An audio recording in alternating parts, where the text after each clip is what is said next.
what do I have to do? I did what had to be done. She was the one they loved. Now she's gone. So why? Why is it still her name they whisper? Her parents were broken. Nena's mother did not leave her mat for days. She wept until her eyes were too dry to cry again. She called her daughter's name at dawn, midday, and dusk, just hoping that it would summon her back somehow. Her father sat under the big Iroko tree in front of the compound, his wrapper tied loosely around his waist, staring at nothing. He no longer went hunting. His once proud shoulders drooped like the branches of a dying tree. Every now and then, he would mutter, "She was just a girl. A child. Why her?" Even the village elders gathered and poured libations to the gods, begging the river spirits for forgiveness or answers. But the water of Theola remained still, silent and mysterious, revealing nothing. Villagers brought food, firewood, and water to the family compound. But what they could not bring was peace, and through it all, Amara watched. She sat quietly when others were watching, sometimes dabbing her eyes with a cloth as though wiping tears that weren't there. But when alone, her mask slipped. She stared at herself in the mirror, biting her lips. Even now, even in death, it's still all about you, Nena, she hissed under her breath. The sympathy she thought would come never did. The villagers looked at her, but their eyes never softened. Their smiles never reached their eyes. Some of them nodded politely, but their feet kept walking. Mothers still mentioned Nena's name when warning their daughters to be obedient. Children still sang songs that Nena had taught them. Her name floated around like incense smoke, delicate, but impossible to ignore. One afternoon, while peeling cassava beside the kitchen, Amora overheard two village women speaking softly by the fence. "It's like Nena took all the light in this compound with her." You're right. The house feels cold now. Even Amora. I thought maybe this would bring her closer to people. But something feels strange. Amora dropped the knife. Her hand trembled with anger. Strange. Me?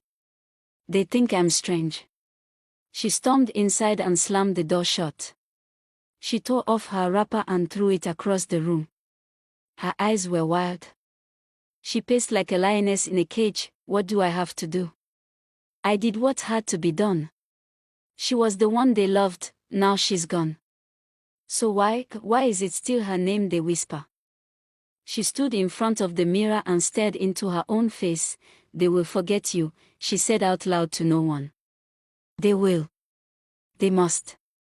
But that night, as she lay on the mat, the room turned cold, unnaturally cold. The wind slipped through the cracks in the wall and carried a faint scent of river water. The candle beside her flickered violently and went out. Then came the whisper, "Amora." She sat up, heart pounding. "Amora." It came again, this time from the corner of the room. She reached for her calabash of water, but it had been overturned. The floor was wet, dripping, the same way it had been every night since Nene vanished, only this time, written across the floor in the spilled water, was a single word: "Why?"